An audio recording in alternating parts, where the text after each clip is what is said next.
Salam, c'est Angela. Je suis avec Maman Hits chez Mousse de Tours pour le vrai mag.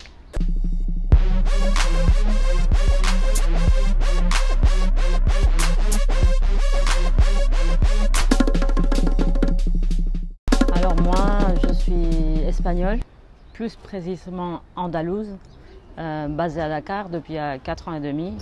Après, je fais énormément de choses. J'enseigne à la Cheikh Anta Diop et je suis dans plusieurs projets culturels ici et dans d'autres pays.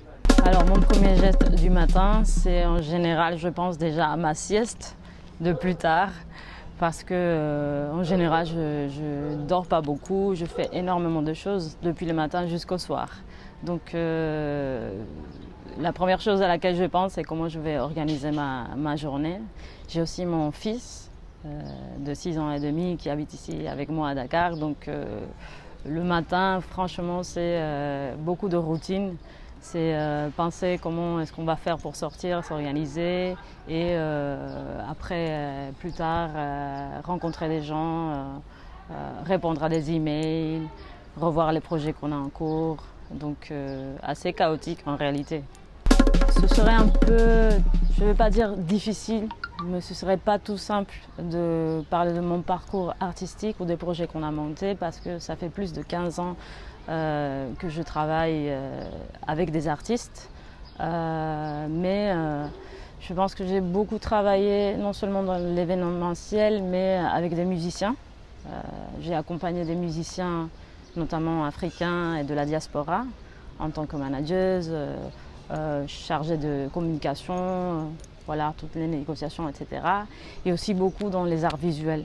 C'est-à-dire dans des galeries. Par exemple, j'ai travaillé pendant un moment à Savvy Contemporary, qui est une galerie qui était une galerie au début quand je travaille là-bas, à Berlin, et qui est aujourd'hui une vraie institution pour l'art africain, non occidental, etc. Donc ça, c'est une des expériences qui m'a vraiment marquée. Et puis, je publie régulièrement aussi dans des médias, notamment en Espagne, sur la culture, mais surtout sur la musique et les arts visuels. Moi, je travaille à l'ambassade d'Espagne et parmi mes nombreuses fonctions, je fais partie aussi on va dire du groupe de la programmation culturelle. Donc là, on revoit des projets qu'on nous envoie, on identifie des projets. Surtout, je pense que le rôle, c'est d'être médiateur.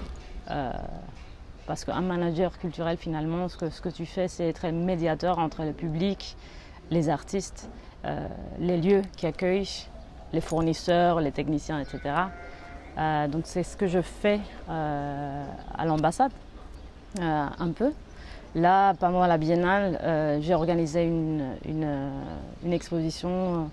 C'est intéressant à voir parce que c'est la première fois qu'on ramène des artistes noirs, espagnols, à la biennale. C'est une expo de photos. Par exemple, ça c'est une des choses que j'ai faites, où j'ai été plus impliquée en tant que curatrice et dans tous les processus. Donc c'est multiple, c'est varié, c'est très riche aussi. Donc, pendant presque 10 ans, j'ai aussi fait partie d'un projet qui s'appelle Afribuku, qui est une espèce, on va dire une plateforme, une espèce de magazine en ligne en espagnol où on parlait des productions artistiques africaines. On a commencé en 2011. Au début, c'était un petit blog et du coup, très rapidement, c'est devenu quelque chose de plus sérieux. On a remarqué que la réponse de la part du public était assez importante, donc on a voulu prendre ça au sérieux. Et donc pendant 10 ans, moi j'ai fait partie de ce projet-là, où vraiment l'intention ou la vocation c'était de remplir un vide qu'il y avait d'informations en espagnol sur l'Afrique et pas sur l'Afrique, mais sur les productions africaines, sur le travail des artistes. Souvent, tout ce qu'on voyait, c'était tam-tam, tu vois, des choses très folkloriques, et on ne prenait pas au sérieux le travail de ces artistes-là. Alors qu'en espagnol, on est quand même Quand on pense au continent américain, il y a plus de 450 millions de personnes qui parlent l'espagnol. En Espagne, on est presque 50 millions. Il y a énormément de gens qui parlent l'espagnol, qui ont un lien, parce que finalement c'est un lien historique et culturel avec l'Afrique. On pense aux populations noires en Amérique latine, ou rien que l'Espagne qui est à 14 km de l'Afrique, on ne connaissait rien. Donc voilà, pendant 10 ans, ça a été un processus d'apprentissage pour nous. On a beaucoup réfléchi à comment mener le projet. On a beaucoup appris, on a invité énormément d'artistes et d'intellectuels africains à collaborer avec nous. Et aujourd'hui, bon, je ne fais plus partie de ce projet parce que je pense quand même qu'on a réussi à rentrer dans des espaces où avant il n'y avait pas la place pour parler de ces sujets-là. C'est-à-dire qu'aujourd'hui, on peut parler des photographes africains dans des revues renommées sur la photographie. Par exemple, c'est déjà, c'est déjà un grand pas et c'est ce que j'essaie de faire maintenant. Rentrer dans ces espaces et que cette information et que cette production puissent être vues par les personnes qui entendent et qui sont intéressées par les disciplines artistiques différentes. Regarde-moi, la première fois, je vais raconter une petite histoire. La première fois où je suis venue à Dakar, c'était en 2016, justement pour la Biennale de 2016.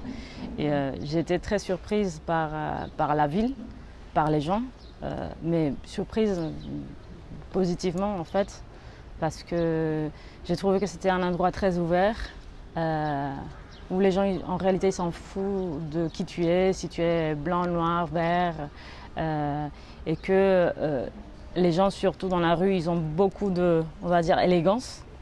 J'ai vu beaucoup de beauté. Les gens ils se respectent vraiment, ils sortent dans la rue bien habillés, ils marchent et ils parlent d'une manière très élégante. Et moi, ça m'a marqué.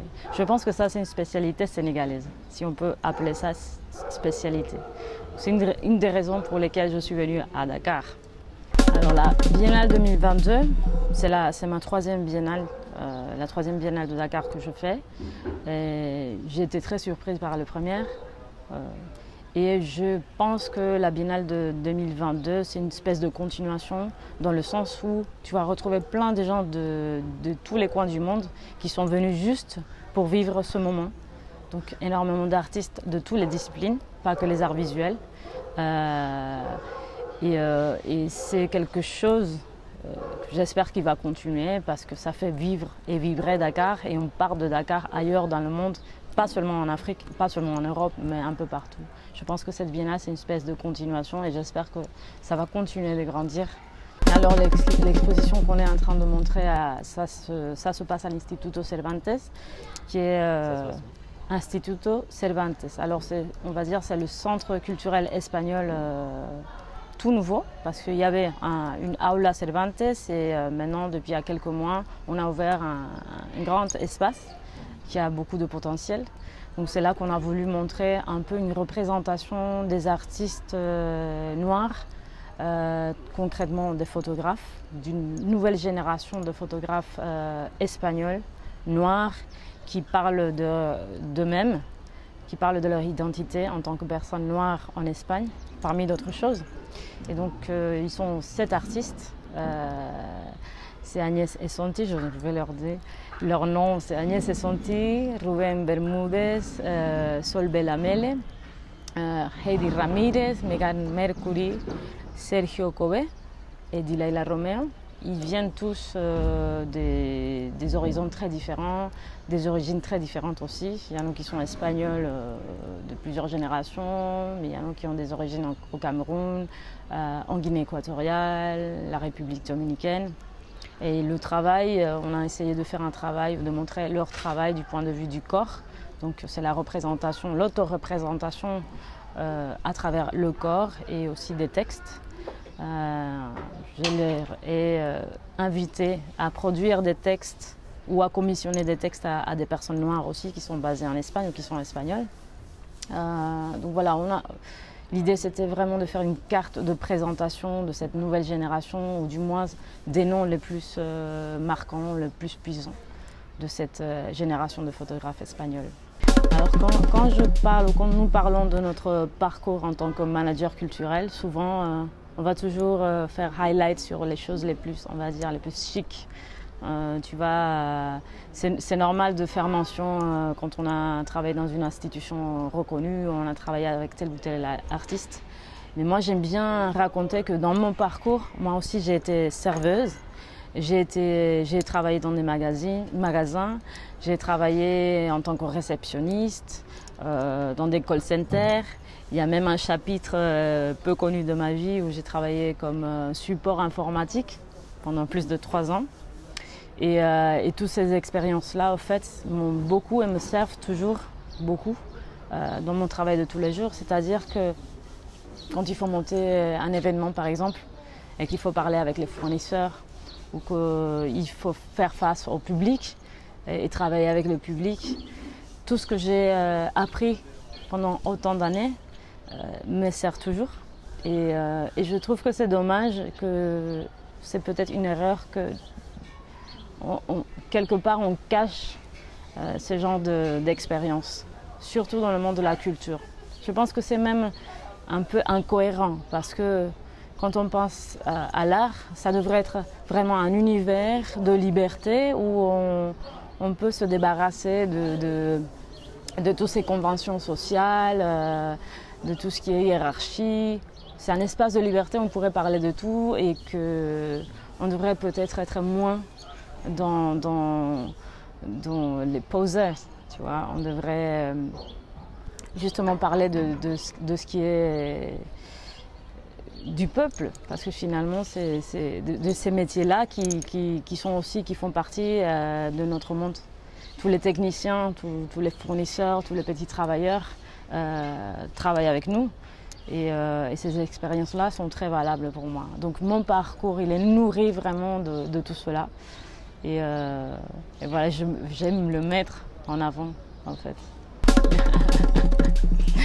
Alors les questions sont difficiles parce que quand je regarde vers le futur, c'est un peu comme le passé. Moi, mon parcours, on va dire qu'il est très, très divers. J'ai pris des chemins multiples.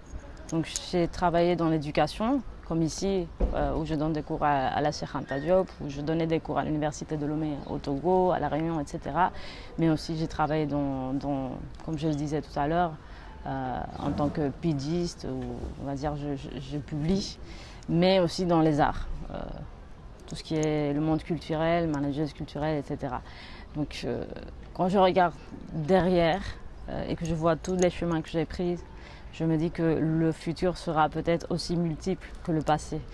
Mes projets pour l'instant, c'est de rester un peu plus à Dakar, de continuer à faire des choses avec des gens ici et des gens qui sont basés ailleurs, dans des pays où j'ai habité, c'est-à-dire créer ces ponts entre des endroits que je connais bien, faire ou rendre possible, dans la mesure du possible, des connexions entre les artistes. C'est un peu cette ligne-là que je compte continuer.